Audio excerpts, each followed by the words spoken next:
Hello everyone, welcome to বায়োজোন।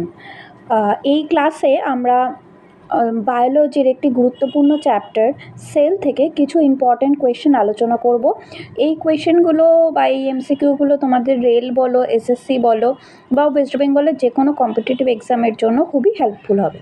তো চলো শুরু করি। প্রথম প্রশ্ন দেখো কি রয়েছে, the study of cells is known as, মানে সেল সম্পর্কিত অধ্যয়নকে কি বলা হয়? অপশান এতে রয়েছে দেখো সাইটোলজি, অপশান বিতে রয়েছে অর্নিথোলজি, অপশান সিতে রয়েছে ডার্ম্যাটোলজি, অপশান ডিতে রয়েছে হিস্টোলজি। এখানে অ্যান্সার হবে অপশান এ, সাইটোলজি। সাইটোলজি হচ্ছে সেল সংক্রান্ত অধ্যয়নকে বলা হয় সাইটোলজি। অর্নিথোলজি কি? অর্নিথোলজি হচ্ছে পাখি বিষয়ক বা পক্ষী বিষয়ক অধ্যয়নকে বলা হয় অর্নিথোলজি। ডার্ম্যাটোলজি কি? ডার্ম্যাটোলজি মানে হচ্ছে ডার্মা।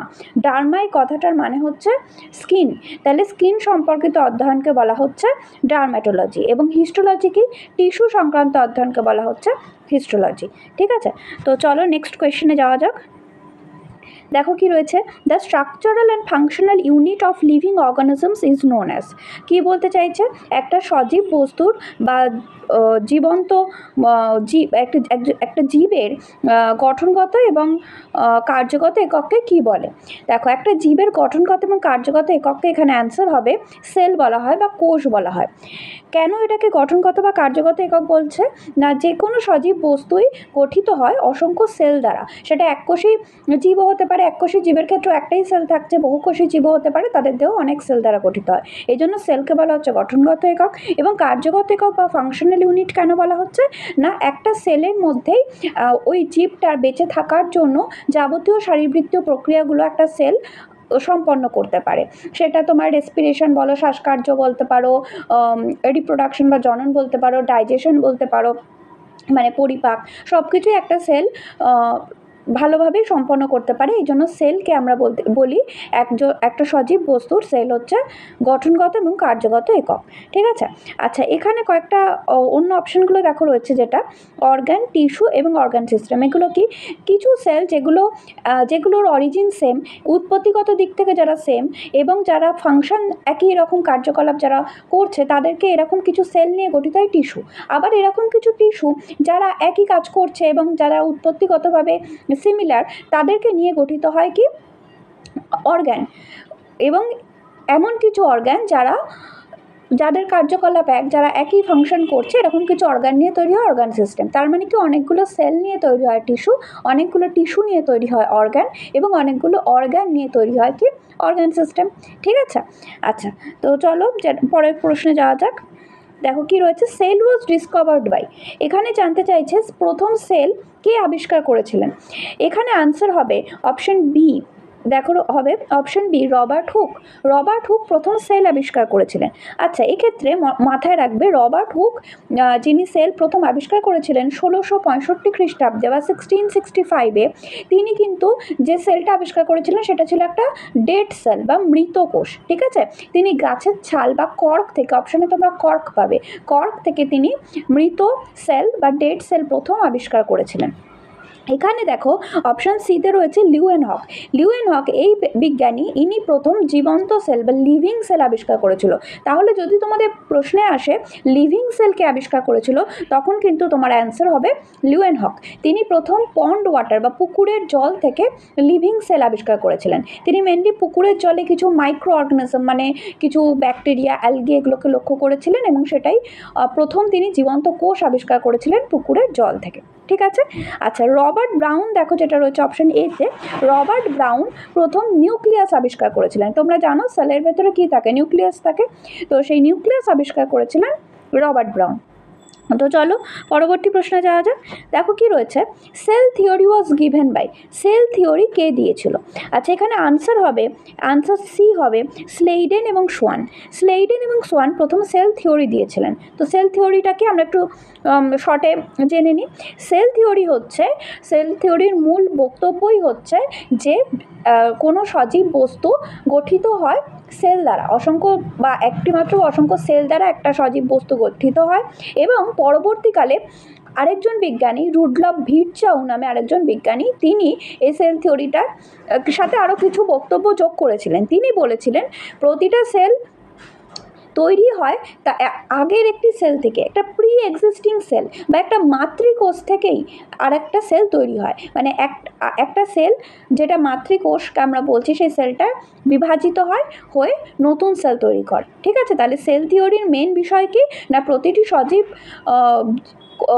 প্রতিটি সজীব প্রতিটি জীব, তুমি বলতে পারো প্রতিটা জীবই অসংখ্য সেল দ্বারা গঠিত এবং প্রতিটা সেলই আগের সেল থেকে বা পূর্ববর্তী কোনো সেল থেকে তৈরি হয়। এটাই সেল থিওরি। ঠিক আছে, তো চলো পরবর্তী প্রশ্নে যাওয়া যাক। দেখো কি বলছে, which of the following is called power house of the sell.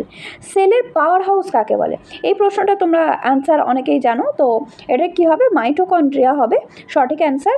মাইটোকন্ড্রিয়াকে আমরা বলি power house of the cell. কেন বলি পাওয়ার হাউস? মানে কি, যেখানে এনার্জি তৈরি হয়। তো সেলের মধ্যে মাইটোকন্ড্রিয়া, যে কোষীয় অঙ্গাণুটা রয়েছে, এই মাইটোকন্ড্রিয়ার ভেতরে এনার্জি তৈরি হয় এটিপি রূপে। এনার্জি, আমাদের সেলের ভেতর এনার্জিটা তৈরি হয় এটিপি বা অ্যাডিনোসিন ট্রাইফসফেট এই ফর্মে বা এই রূপে এনার্জি তৈরি হয় সেলের ভেতর, এবং সেটা কে তৈরি করে? মাইটোকন্ড্রিয়া।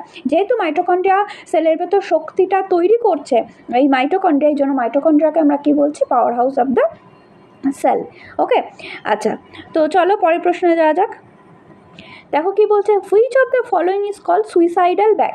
সুইসাইডাল ব্যাগ কাকে বলছে?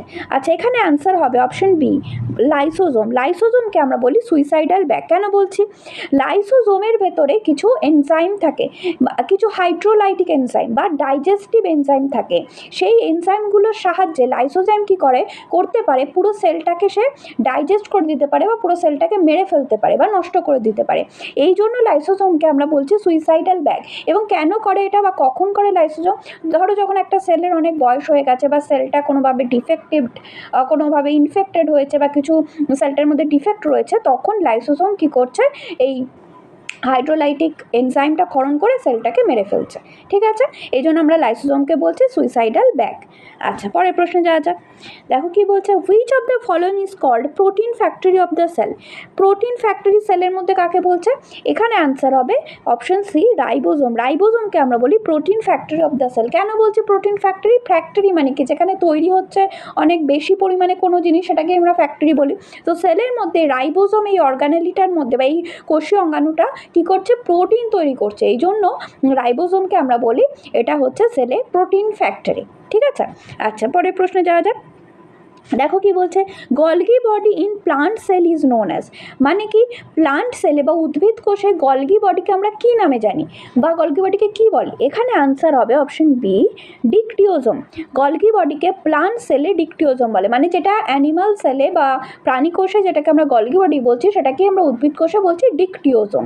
ঠিক আছে, আচ্ছা, তো ডিকটিওজোম বা গলগি বডির মেন কাজ কি? গলগি বডি লিপিড বা প্রোটিনকে কি করতে পারে, ওটা লিপিড বা প্রোটিনকেও মডিফাই করে, প্যাকেজিং করে এবং ট্রান্সপোর্টে হেল্প করে। ঠিক আছে, এটাই গলগি বডির মেন ফাংশন। আচ্ছা, চলো পরের প্রশ্নে যাওয়া যাক। দেখো কি রয়েছে, which of the following is the largest cell. Largest cell, আচ্ছা, এখানে দেখো রয়েছে যেটা এই যে এগ অফ অস্ট্রিচ বা উট পাখির ডিম, এটা কিন্তু হচ্ছে সবথেকে লার্জেস্ট সেল, সবথেকে বড় সেল। ঠিক আছে, আচ্ছা, এখানে নিউরন, দেখো অপশন এতে যেটা রয়েছে নিউরন, নিউরন হচ্ছে সবথেকে লংগেস্ট সেল। এই ওয়ার্ডগুলো মাথায় রাখবে। এগ অফ অস্ট্রিচ বা উট পাখির ডিম, এটা হচ্ছে তুমি বলতে পারো সমস্ত জীবজগতের মধ্যে সবথেকে বড় সেল বা একটা সিঙ্গেল সেল যেটা সবথেকে বড়, সেটা হচ্ছে উট পাখির ডিম। আর নিউরন হচ্ছে longest cell of human body. মানে কি, মানুষের শরীরের সবথেকে লংগেস্ট সেল যদি তোমার কাছে প্রশ্নে দেয়, তখন তুমি অ্যান্সার করবে নিউরন। এবং দেখো অপশন সিতে যেটা রয়েছে মাইকোপ্লাজমা। মাইকোপ্লাজমা এটা এক ধরনের ব্যাকটেরিয়া। এটা হচ্ছে সমগ্র জীবজগতের সবথেকে ক্ষুদ্রতম বা স্মলেস্ট সেল। ঠিক আছে, আচ্ছা, পরের প্রশ্নে যাওয়া যাক। দেখো কি রয়েছে, which of the following is a double membrane bound organelle. এর সবকটার মধ্যে কার ডবল মেমব্রেন বা দ্বিপর্দাযুক্ত কোষীয় অঙ্গাণু কোনটা? এখানে আনসার হবে অপশন বি, মাইটোকন্ড্রিয়া। মাইটোকন্ড্রিয়া হচ্ছে এমন একটা কোষীয় অঙ্গাণু যেটি দ্বিপর্দা আবৃত। এবং এখানে অন্যান্য অপশন যেগুলো রয়েছে দেখো, যেমন গলগি বডি, ইআর মানে হচ্ছে এন্ডোপ্লাজমিক রেটিকুলাম। গলগি বডি এবং এন্ডোপ্লাজমিক রেটিকুলাম কিন্তু হচ্ছে এক পর্দা বা একক পর্দা বিশিষ্ট অঙ্গাণু, এবং রাইবোজোম কিন্তু পর্দাবিহীন অঙ্গাণু। ঠিক আছে, তো আজকে এই অবধি থাক। আজকে আমরা এই অবধি আলোচনা করলাম। নেক্সট ক্লাসে আমরা সেলফ থেকে আরও কিছু ইম্পর্ট্যান্ট এরকম কোয়েশ্চেন নিয়ে আসবো। তো সেগুলো তোমাদের নেক্সট পরীক্ষার জন্য অবশ্যই হেল্পফুল হবে আশা করি। তো যদি ভালো লাগে ভিডিওটা, চ্যানেলটাকে সাবস্ক্রাইব করতে একদম ভুলো না। Thank you.